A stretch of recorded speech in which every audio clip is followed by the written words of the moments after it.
성도 여러분, 오늘이 무슨 주일입니까? 맥주 감사 주일입니다. 인생 중, 1년 중 딱 절반이 지났어요. 지난 6개월 여러분의 삶에는 어떤 삶이 있으셨습니까?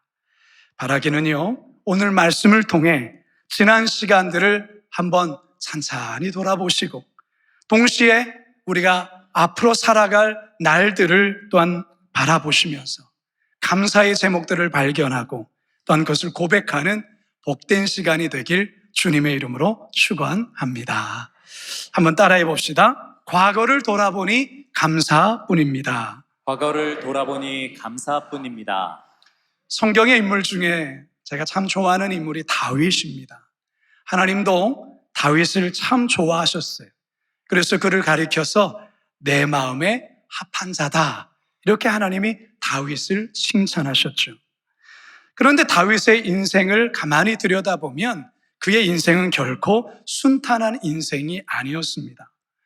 이새의 막내 아들로 태어나서 어릴 적부터 양을 치는 목동으로 자라게 됩니다.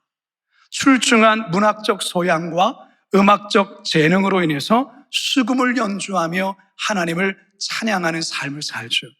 남다른 책임감과 용맹함으로 맹수로부터 자기의 양들을 끝까지 지켜내기도 했어요.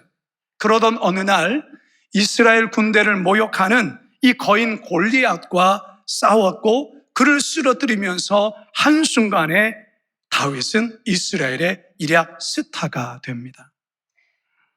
하지만 예상치 못했던 이 인기가 사울의 질투심을 유발하게 되었고 그것으로 인해서 평생을 도망자의 신세로 살아야 했던 것입니다. 사울이 서슬퍼란 이 칼날을 피해 밤에는 토굴 에서 낮에는 유대 광야를 헤매면서 살아야 했습니다. 목숨을 부지하기 위해서 어떤 때는 블레셋 진영으로 도주해서 블레셋 왕 앞에 미친 채 하며 침을 흘리며 생명을 부지해야 했기도 했어요. 너무나도 혹독한 시련을 그가 보내야 했던 것이죠. 그러나 이 길고 길었던 사울의 위협도 하나님의 때 카이로스 앞에서 마침내 물러가게 되었고 결국 다윗은 이스라엘의 2대 왕으로 오르게 됩니다. 왕으로 오르자 그토록 바라던 이 하나님의 언약궤, 이 언약궤를 예루살렘 성으로 모셔오는 이 중요한 사업을 아주 성공적으로 이뤄냅니다. 모든 것이 평온한 어느 날 자신은 이처럼 아름답고 웅정한 궁전에 거하는데 하나님의 언약궤는 너무나도 초라한 장막에 놓여진 것이 마음의 어떤 걸림으로, 죄송함으로 그 마음에 일어나게 됐습니다. 그러면서 하나님께 성전을 지어 드려야 되겠다라는 그런 강렬한 열망이 일어나게 됩니다. 이 마음을 나단 선지자에게 전하게 되죠. 하나님께서 이 다윗의 이 착한 마음을 아주 기쁘게 받으셨습니다. 그러나 그에게 성전 건축은 허락하지 않으시죠. 그러면서 오히려 하나님은 다윗의 집을 오히려 세워주시겠다 약속합니다. 그 다윗의 집이란 다윗의 왕조를 영원토록 지켜주시겠다는 약속이었어요. 이 약속을 가리켜서 소위 뭐라고 말하냐면 다윗 언약이다, 이렇게 말합니다. 뭐라고요? 다윗 언약. 그 내용이 15절과 16절에 나와 있습니다. 함께 읽습니다. 시작. 내가 내 앞에서 물러나게 한 사울에게서 내 은총을 빼앗은 것처럼 그에게서 빼앗지는 아니하리라. 내 집과 내 나라가 내 앞에서 영원히 보존되고 내 왕위가 영원히 견고하리라 하셨다 하라. 하나님께서 이전에 노아하고도 언약을 맺었던 적이 있습니다. 그리고 창세기 12장 이후를 보면 아브라함과도 여러 번 언약을 맺어요. 그리고 출애굽기서를 보면 시내산에서 이스라엘 백성들과 하나님이 언약을 맺는 소위 시내산 언약을 또한 맺죠. 이처럼 하나님께서 그의 백성들과 여러 번의 언약을 맺었는데요. 그동안의 언약은 쌍방간의 언약이라고 합니다. 다시 말해서 쌍방이 잘 지켜야만 이 언약이 유지되는 거예요. 만일에 한쪽이 언약을 어기게 되면 그 즉시로 이 언약은 파기되는 성격을 갖고 있는 언약입니다. 자, 그런데 다윗 언약, 방금 우리가 보았더니 다윗 언약의 가장 큰 특징이 뭐냐면 무조건적인 은혜의 언약이라는 점이에요. 만일에 인간 편에서 혹시 약속을 지키지 못한다 해도 징계는 있을 수 있지만 하나님께서는 언약 자체를 파기하지 않겠다라는 그런 언약이에요. 이게 다윗 언약의 아주 놀라운 점이라 할 수 있는 것이죠. 자, 이 같은 파격적인 약속, 언약을 나단 선지자로부터 다윗이 듣게 됩니다. 다윗은 하나님의 이 말할 수 없는 은혜에 그 떨리는 마음을 안고 하나님의 언약궤가 놓여져 있는 장막 안으로 들어가 그는 기도합니다. 그게 바로 18절 하반절입니다. 함께 읽습니다. 시작. 주 여호와여, 나는 누구이오며 내 집은 무엇이기에 나를 여기까지 이르게 하셨나이까? 주 여호와여, 나는 누구며 내 집은 무엇이기에 나를 여기까지 이르게 하셨나이까? 하나님, 이 감당할 수 없는 은혜가 무엇입니까? 저의 삶을 돌아보면 저는 보잘것없는 목동의 불간자가 아니었습니까? 집안에서도 주목받지 못했던 그저 철부지 막내의 불간자가 아닙니까? 그리고 저희 집안도 별 볼 일 없는 집안인데, 그런데 어떻게 저 같은 자를 이스라엘의 임금으로 삼아주시고 그것도 모자라서 우리의 가문을 영원히 지켜주시겠다고 약속하시니 제가 무슨 말을 더 하겠습니까? 이 은혜를, 이 감사를 어떻게 갚아야 하겠습니까? 바로 이런 고백이에요. 여러분, 이 다윗의 고백이 여러분께 어떻게 들리십니까? 혹시 여러분들에게도 이 다윗과 같은 고백이 있습니까? 말하기는요, 돌아보니 감사뿐입니다. 그렇게 고백하시는 우리 거룩한 광성교회 성도들 다 되시기를 주님의 이름으로 축원합니다. 두 번째 따라합시다. 앞날을 내다보니 감사뿐입니다. 앞날을 내다보니 감사뿐입니다. 다윗의 계속된 감사가 이렇게 이어지고 있습니다. 19절에서 20절이죠. 시작. 주 여호와여, 주께서 이것을 오히려 적게 여기시고 또 종의 집에 있을 먼 장래의 일까지도 말씀하셨나이다. 주 여호와여, 이것이 사람의 법이니이다. 주 여호와는 주의 종을 아시오니 다윗이 다시 주께 무슨 말씀을 하오리이까? 또 종의 집에 있을 먼 장래일까지 말씀하셨습니다. 다윗이 다시 주께 무슨 말씀을 하오리까? 다윗은 과거부터 자신의 삶에 베푸셨던 그 하나님의 은혜에 대한 감사만이 아니라 미래일까지, 다윗 왕조의 미래일까지 책임지시겠다고 하신 이 약속에 또 한 번 감격하면서 이렇게 감사 고백하고 있는 거예요. 성도 여러분, 감사에는 몇 가지 종류가 있는데 첫 번째 제가 말씀드렸던 이 감사는 돌아보니의 감사예요. 어떤 감사라고요? 돌아보니의 감사, 돌아보니 감사. 과거에 하나님께서 내 삶에 행하셨던 일들 하나하나를 기억함으로 고백하는 감사. 이게 어떤 감사라고요? 돌아보니의 감사. 여러분, 이 감사가 참 귀하죠? 자, 그런데 여러분, 우리의 감사가 돌아보니의 감사에만 머물러 있으면 안 돼요. 돌아보니의 감사에만 멈춰서 있으면 안 된다, 그 말이죠. 두 번째 감사로 나아가야 되는데 그 두 번째 감사가 뭐냐? 내다보니의 감사예요. 내다보니의 감사. 내다보니의 감사가 뭐냐? 미래에 대한 하나님의 약속을 붙잡고 믿음과 신뢰를 가지고 현재의 자리에서 미리 선포하는 감사. 이게 무슨 감사라고요? 내다보니의 감사. 우리 다시 한번 같이 한번 읽어봅시다. 시작. 미래에 대한 하나님의 약속을 붙잡고 믿음과 신뢰를 가지고 현재의 자리에서 미리 선포하는 감사. 내다보니의 감사는 미래에 대한, 아직 오지 않았어요. 미래에 대한 하나님의 약속을 지금 붙잡고 믿음과 신뢰를 가지고 현재의 자리에서 미리 선포하는 감사예요. 미리 하는 감사예요. 미리 하는 감사. 다윗의 감사가 이런 감사라는 거예요. 돌아보니의 감사, 그러나 그곳에 멈추지 않고 내다보니의 감사로 나아가고 있다는 것이죠. 우리가 배워야 될 감사가 바로 이겁니다. 내다보니의 감사.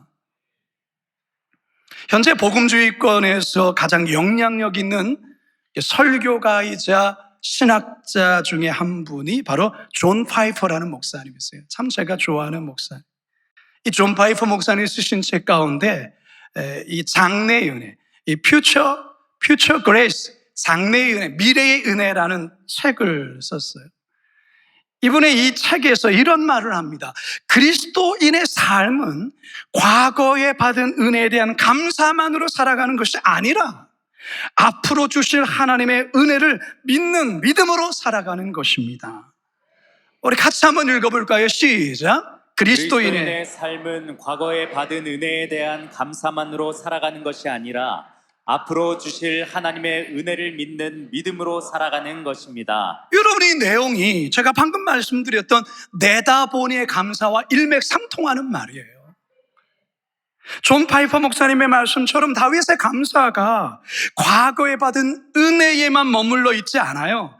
앞으로 영원히 다윗 왕조를 지켜주시고 붙드실 것에 대한 그 신뢰와 믿음으로서의 내다보니의 감사로 나아가고 있다는 것이죠. 여러분, 우리의 감사도 마찬가지입니다.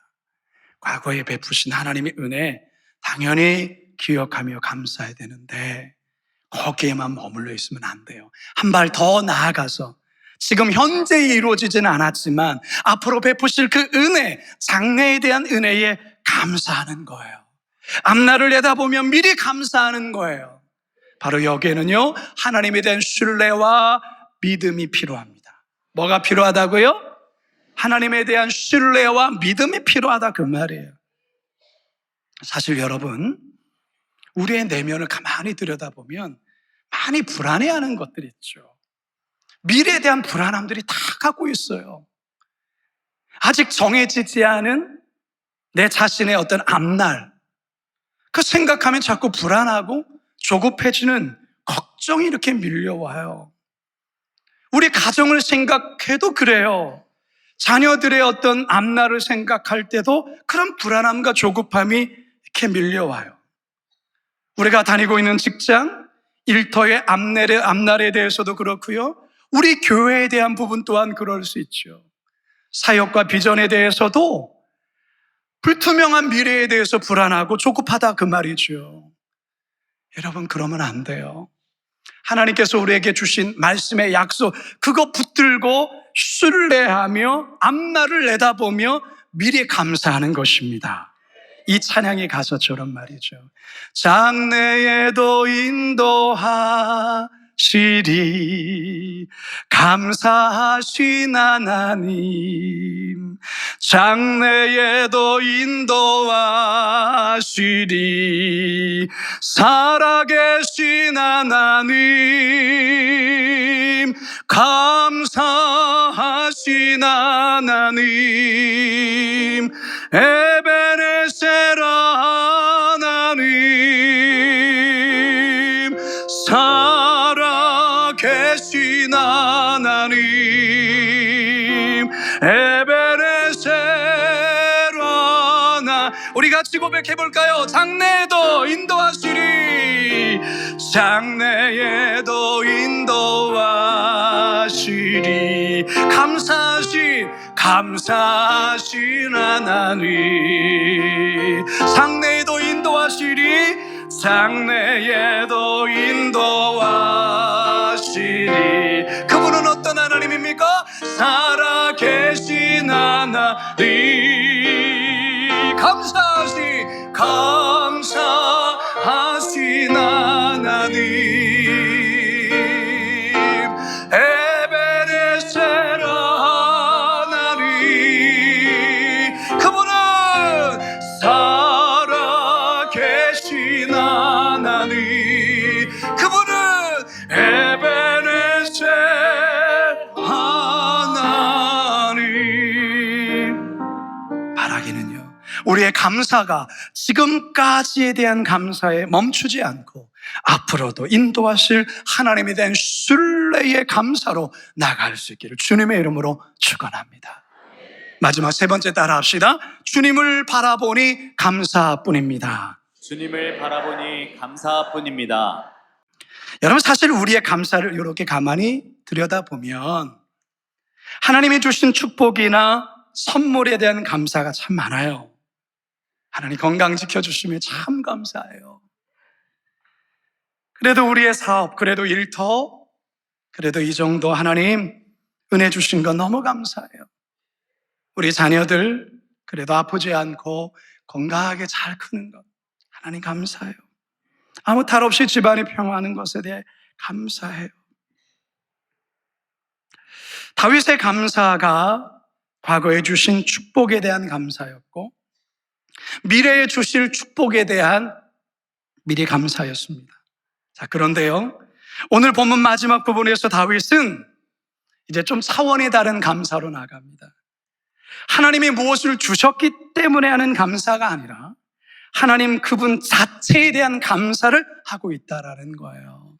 자, 22절을 같이 한번 읽어볼까요? 시작. 그런즉 주 여호와여 주는 위대하시니 이는 우리 귀로 들은 대로는 주와 같은 이가 없고 주 외에는 신이 없음이니이다. 주 여호와여 주는 위대하십니다. 주와 같은 이가 없고 주 외에 신은 없습니다. 하나님에 대한 찬양, 감사. 다시 말해서 하나님을 바라보니 그저 감사하다라는 거예요. 이게 바로 바라보니의 감사예요. 바라보니의 감사. 여러분이 바라보니의 감사는요, 눈에 보이는 어떤 물질적인 축복이 없어도, 때론 좋은 환경이 이루어지지 않아도, 더 나아가서 때론 고난과 시련 앞에서도 하나님만을 바라보며 하게 되는 감사예요. 어쩌면 굉장히 고차원적인 감사이죠. 여러분, 갓난 아기에게는 뭐가 중요할까요? 으리으리한 집에 사는 게 중요할까요? 전혀 중요하지 않아요. 비싼 고가의 옷을 입히는 게 중요할까요? 중요하지 않아요.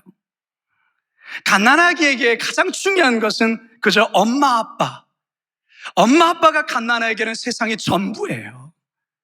엄마 아빠의 존재 자체가 행복이고 감사의 이유인 거죠. 아기에게는 엄마 아빠가 세상의 전부예요. 나머지는 그냥 있어도 되고 없어도 되는 거예요. 아기는 엄마의 눈을 마주치며 엄마의 냄새를 맡고 엄마의 품에 안기어서 때마다 공급해준 엄마의 젖을 먹는 것이 모든 거예요. 세상에 가장 큰 안정감을 누리는 것이고 행복한 거죠. 아기에게는 이게 감사한 거예요. 바라보니의 감사가 바로 이거예요. 바라보니의 감사. 하나님이 내 아버지인 것에 감사하는 거예요. 내가 그의 자녀라는 것에 감사하는 것이죠. 여러분, 우리 아버지 어떤 하나님이십니까? 어떤 하늘 아버지세요? 그분은 전능하신 분이세요. 별들의 수를 세셨지요. 변함이 없으시고 작은 신음에도 응답하시는 좋으신 아버지의 하나님이십니다. 맞습니까? 맞아요. 따라서 아기에게 엄마가 세상의 전부인 것처럼 우리에게 있어서 하나님이 세상의 전부인 겁니다. 할렐루야. 아무리 일론 머스크라는 세계적인 갑부잖아요. 그 아무리 세상의 모든 돈을 다 갖고 있는 갑부라 할지라도 그에게 하나님의 아버지가 없다면 그는 가장 불행한 사람이에요. 따라서 이제 우리의 감사가 무엇인가를 소유하고 소유하지 않고서를 넘어야 됩니다. 넘어야 되는 거예요.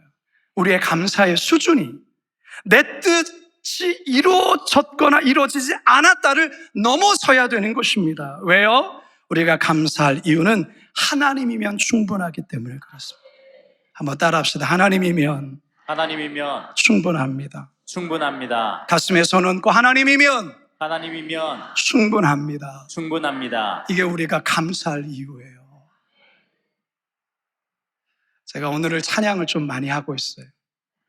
제가 설교를 준비하다 보면 성령께서 자꾸 떠오르게 하는 찬양이 있어요. 제가 고등부 때 제가 앞에서 기타 둘러매고 찬양을 많이 했던 곡 중에 하나가, 요즘엔 이 찬양 잘 안 하던데, 그리 아니하실지라도라는 찬양이 있어요.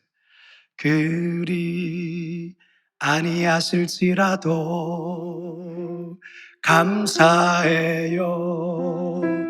주님 뜻을 믿기 때문이죠. 그리 아니하실지라도 사랑해요. 협력해서 선을 이루어요. 언제나 나를 향한 신실한 사랑, 우리를 향한 그 크신 사랑, 우리가 함께 높이며 주를 찬양해. 할렐루야, 하나님께 영광. 할렐루야. 그리 아니하실지라도 감사해요. 그리 아니하실지라도 사랑해요. 하나님을 아버지라 부르는 사람, 하나님이면 충분합니다라고 고백할 수 있는 사람만이 할 수 있는 고백이에요. 근데 이게 바로 바라보니 감사라는 거예요. 바라보니 감사. 이제 저는 말씀을 마치려 합니다. 여러분, 제가 누누이 여러분께 말씀드린 게 있습니다. 성도란 뭐냐? 성도란 감사하는 자예요. 성도란 뭐라고요? 감사하는 자. 성도 니콜, 감사하는 자예요. 여러분, 감사하지 않으면 반대로 여러분 성도가 아니에요. 기독교 신앙은 감사에 있어요. 성경 어디를 봐도 이것을 우리에게 말씀해요. 기독교 신앙은 감사에 있다고요. 우리의 신앙이 건강한지 건강하지 않은지는 지금 나의 입술에 감사가 있는가, 그렇지 않은가로 알 수 있어요. 최근에 여러분의 감사보다 자꾸만 원망이 되고, 자꾸만 누군가 탓이 되어지고, 자꾸만 짜증이 나고 불평이 많아졌다면 여러분 지금 병들어가고 있는 신앙에 있다고 생각하시면 돼요. 건강한 신앙은 절대로 불평과 원망에 갇혀 있지 않아요. 성도 여러분, 우리의 감사를 돌아보셨으면 좋겠어요. 그리고 다시 한번 이 감사주의를 통해서 감사를 회복할 수 있기를 축복합니다. 왜 감사주일이 있을까요? 이것을 회복하라고 하나님이 우리에게 말씀하는 거예요. 먼저는 과거를 돌아보며 하나님이 나에게 베풀어 주신 그 은혜를 기억하며 감사하는 겁니다. 이게 무슨 감사라고요? 돌아보니의 감사. 그 다음에 지금 형편과 상황에 상관없이 하나님의 약속의 말씀이 있잖아. 하나님의 약속의 말씀, 그 말씀을 신뢰하며 앞날을 내다보며 미리 감사하는 거예요. 이게 무슨 감사라고요? 내다보니의 감사. 그러나 가장 큰 감사는 나에게 눈에 보이는 축복이 필요가 없어도 그저 하나님이 내 아버지라는 사실, 나는 하나님의 자녀라는 사실, 하나님이면 충분합니다는 이 고백 속에 하나님을 바라보며 감사하는 거예요. 이게 무슨 감사라고요? 바라보니 맥주 감사절을 맞아서 모든 게 감사뿐입니다. 마음 다해 고백하며 찬양하시는 거룩한 빛 광성교회 성도들 되시길 주님의 이름으로 축원합니다.